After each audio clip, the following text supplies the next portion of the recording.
Partnering with Middle Eastern countries to boost U.S. minerals security. Commentary by CSIS's Gracelyn Baskrin, published September 6, 2024.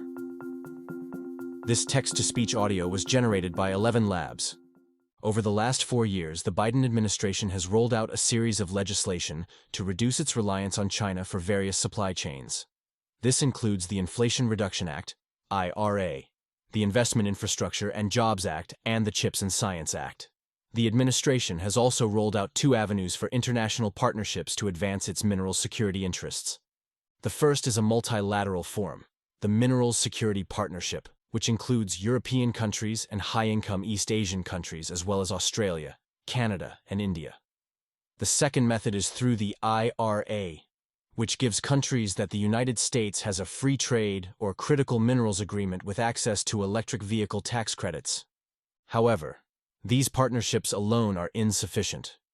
The United States remains heavily reliant on China for key critical minerals needed for national, economic, and energy security. It is the primary supplier for 24 of the 50 minerals identified as critical by the U.S. Geological Survey. The United States should develop new partnerships and extend incentives to them in order to meet its needs, particularly in an environment where China is rapidly rolling out export restrictions that could undermine U.S. national, technology, and energy security. A critical set of countries that have been left out are those in the Gulf Cooperation Council, GCC, particularly Saudi Arabia, United Arab Emirates, UAE, Qatar, and Oman. These countries should be a central part of U.S. efforts to create resilient supply chains, given their capital, ambitious goals, and entry into resource-rich markets that the United States has made limited progress in. Partnerships with countries ready to deploy capital are crucial as the private sector has reduced investments due to incentives and low metals prices, except for copper. In March 2024, the S&P Global Market Intelligence's Pipeline Activity Index, which tracks activity across the commodity supply chain by evaluating drill results, initial resource announcements, financing, and positive project milestones, showed a decline of 30%. The index fell from 88 to 61, marking the lowest point since the peak of the COVID-19 pandemic. The Saudi Arabian Ministry of Industry and Mineral Resources has expressed significant interest in cooperating with the United States on minerals security. In addition to significant domestic investments, Saudi Arabia is investing $15 billion in copper, lithium, nickel, and iron ore projects globally. This presents a strategic opportunity to reduce reliance on China. For example, Chinese firms in Indonesia have drastically increased nickel production, now producing roughly half of the world's nickel. This increase in production has forced nickel projects in Australia and New Caledonia to close because of a global surplus driving prices down, while also simultaneously increasing U.S. reliance on Chinese firms. On the other hand, Saudi Arabia has taken a 10% equity stake worth $2.5 billion in Vale Base Metals, a Brazilian company with nickel assets in Brazil, Canada, and Indonesia. Given the United States has less than 1% of the world's nickel and has had limited success in Brazil and Indonesia, partnering with Saudi Arabia is in its strategic interest. Domestically, Ma'aden, Saudi Arabia's largely state-owned mining enterprise, has the single biggest exploration program in the world, designed to tap into its estimated $2.5 trillion in resources. Similarly, Saudi Arabia's ambitions in the copper sector are important for the United States to meet its modern economic needs. Copper is used in transmission infrastructure, defense systems, data centers, electronics, and automotives. Artificial intelligence and data centers alone are expected to drive copper demand up by 1 million metric tons by 2030. The United States can't keep pace with demand growth. Qatar is also an important ally and has prioritized mining. The Qatar Investment Authority recently invested $180 million into TechMet. The U.S. government, through the International Development Finance Corporation, also has a $105 million equity stake in TechMet. These investments are supporting nickel, rare earths, lithium, and vanadium projects globally, supporting a rapid expansion into new projects that give the United States an offtake.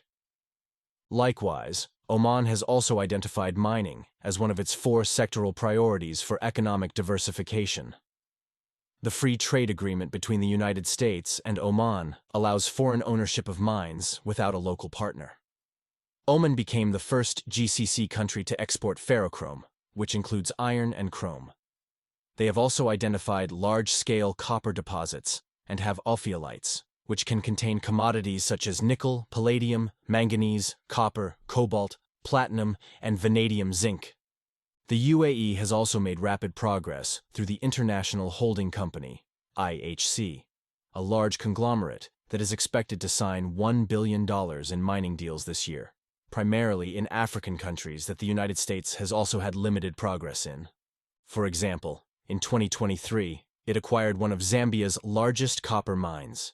It has also entered joint venture agreements for 2 iron ore mines in Angola and advanced discussions to acquire a nickel mine in Burundi as well as mines in Kenya and Tanzania. In the words of IHC's CEO, Syed Basar Shuaib, the firm is competing with Chinese. There's no other countries. GCC countries are also rapidly advancing their minerals processing efforts. Saudi Arabia is making large investments in minerals processing as it advances towards its ambition of becoming among the top 7 minerals processing countries in the world. Saudi Arabia's low-cost energy and readily available raw materials necessary for minerals processing such as sulfur also make processing commercially attractive, given the high energy intensity of minerals processing. The United States is also strategically engaging with Africa and Asia to procure minerals that can be processed in Saudi Arabia and the offtake sent to the United States.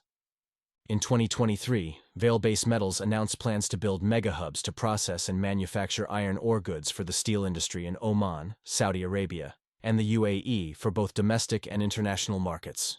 Ultimately, member countries of the GCC can serve as strategic allies, offering both production and processing alternatives to China. However, this will require formalizing partnerships and integrating them into incentive programs to compete on a level playing field with countries already benefiting from existing incentives. The United States should look to develop and deploy new incentives for a broader range of commodities. Recent export restrictions from China on antimony could have significant implications for national security given that it's used in ammunition, night vision goggles, infrared sensors, and bullets. Currently, the United States imports roughly 2/3 of its antimony from China.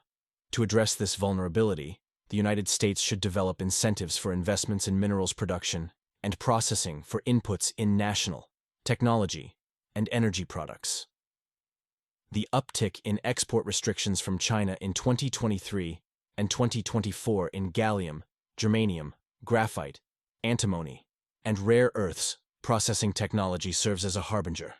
The United States should create incentives to stimulate private sector activity in commodities that have long been sourced from China, including rare earths, bismuth, antimony, arsenic, germanium, and gallium. New partnerships and incentives should be a cornerstone of U.S. foreign policy moving forward.